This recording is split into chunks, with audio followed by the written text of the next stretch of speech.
with Mr. Crandell, and today I'm going to be interviewing him. What year did you start working at Bethlehem Steel? 1966. Okay. What position did you work at? Oh, many through the years. Over 47 years. I started out as in a clerical position. Then I went from there to what was then called the pipe mill, and I counted pipe and recorded the pipe for incentive purposes for the operators to get paid. Then from there, I went to the plant engineering department, where I was again a clerk, which was called a squad clerk. I worked for 2 engineers and 2 teams of draftsmen, getting prints and things like that for them. And also keeping the files and all that stuff. Then from there, I went to the general manager's office, where I was a clerk. I was the clerk for the general manager of the plant. Then I moved on to the plate mill, and there I distributed orders out to the mill for them to roll certain sizes for plates. Then from there, I went to the rod and wire mill, where I became an expediter. An expediter is a person that pushes orders through the system, makes sure that they get, the customer gets the proper product at the proper time. Then, during this time, I got my degree, and I went into what was called the Technical Trainee Program. I was in that for 6 months, and then after your 6 months, if they have a position available for you that fits what you can do, I was assigned to a place called the primary mills. The primary mills actually produced slabs of steel that went on to further processing. I stayed there for 8 years, and from that point, I went on to become general foreman of the mills. And once that job then totally changed, because that department shut down, because there was a new development in how slabs were made, which was called a continuous caster. I moved from there back to the plate mill, where they put me in the position of general foreman of shipping and processing for plates. Then the plate mill shut down. When the plate mill shut down, I was offered a position of coordinator of community affairs and public affairs for the whole plant.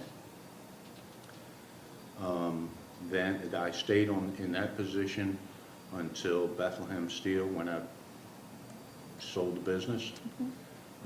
When the new owner came in, which was ISG, I was given the position of property manager. So I managed all the property, all the different things that take place on the property, from cutting grass to dealing with the county and state on various issues. Then from that position, I stayed in that position about 6 years, and then my last position with them is I was made manager of what's called material control, which consists of 46 different warehouses and bringing equipment to the various facets of production and mills. And then I stayed there until August of 2012, when the total plant shut down. What were the conditions there at Bethlehem Steel? The conditions, the environmental conditions, dirty, and but a lot of hard-working people. Now, they made good money. The conditions at times, it was always hot. In the wintertime, it was hot, in most places where most people worked. So the conditions weren't the best, of course. It wasn't like working in an office. Fortunately, I was in an office most of the time, but for the majority of the people at the plant, they dealt with a lot of bad conditions. What were the major accidents? Major accidents? Well, there was, and it depends on how far you go back. At one time, prior to me even being there, things were very, very dangerous. And there were deaths. There were people that were in the wrong place at the wrong time, or they were doing the wrong thing at that time. That did take place. A lot of injuries took place in tin manufacturing, because tin being very thin gauge, was very sharp.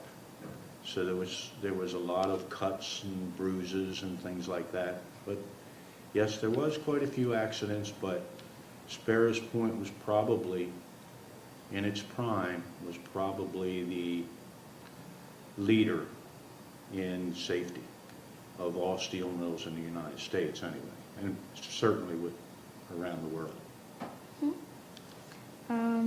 Were you surprised that it closed? No, I personally was not. In fact, to be honest with you, I worked for a gentleman when I was in management development who was a real financial whiz. And during our meetings, we'd have one meeting, staff meeting every Monday morning, and he would give us numbers, and it was a group of 6 of us. And he would give us numbers, and what he would say, now this was probably 6, 8 years before it actually closed, and he said, I don't know how we're still in business. So it wasn't a surprise. There was a lot of reasons for that. A lot of it had to do with the strategy of the upper echelon of management. A lot of it had to do with customers. The customer base was very insecure about Sparrows Point because there was a lot of turmoil between the union and the company, and there was walkouts at times and things of that nature that took place when negotiations didn't go so well, which then the customer didn't get their product because the workers weren't there to produce. So, and there was a lot of other reasons too, but most of them financial. And one of the things that Bethlehem, being a company that was reaching on being 100 years old, had what is called legacy costs, which Bethlehem, today businesses totally changed. Bethlehem took care of its employees, providing pensions, providing health insurance, the best medical insurance you could get. Also, if someone retired and they passed away, Bethlehem would continue those pensions to that person's spouse or husband or wife, and would also, in a roundabout way, take care of the children that were involved with it in the families. So that legacy cost was kept forward by Bethlehem. Once their Bethlehem was gone, it decreased rapidly. How many years did you work there for? I worked 2 summers. When I was in high school, after graduating from high school, I worked a summer, and 1 summer my first year of college. And then after that, I worked 47 more years. What did you like about it? The money, as most people would say.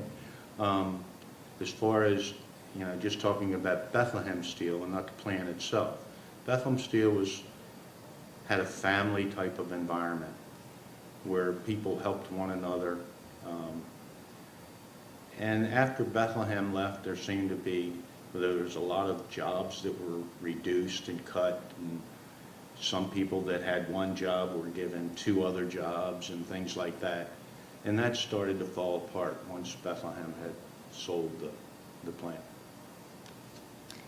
What was the dangers about your job? Me personally, very little. The time that I was working shift work, I was working in an area that was called the primary mills, which was slabbing mills and soaking pits. And that was very dangerous because you're dealing with a lot of hot material, a lot of big machinery, and you had to be very careful as to where you went and what was going on. You had to know all the time what was happening. Fortunately, I never was scarred one time with anything. What was the hardest thing about your job? Well, it depends on which job. I had a lot of different jobs, as I mentioned. And I was in a lot of different places. In fact, there isn't one place in that plant that I hadn't been.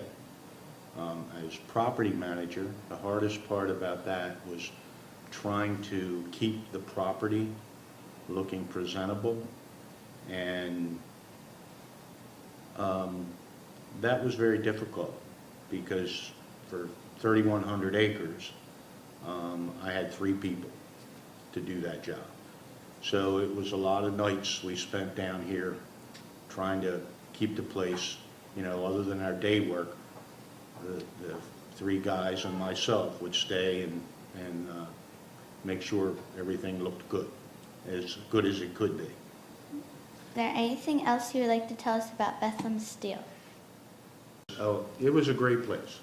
It was a tough place, but it was a great place to work.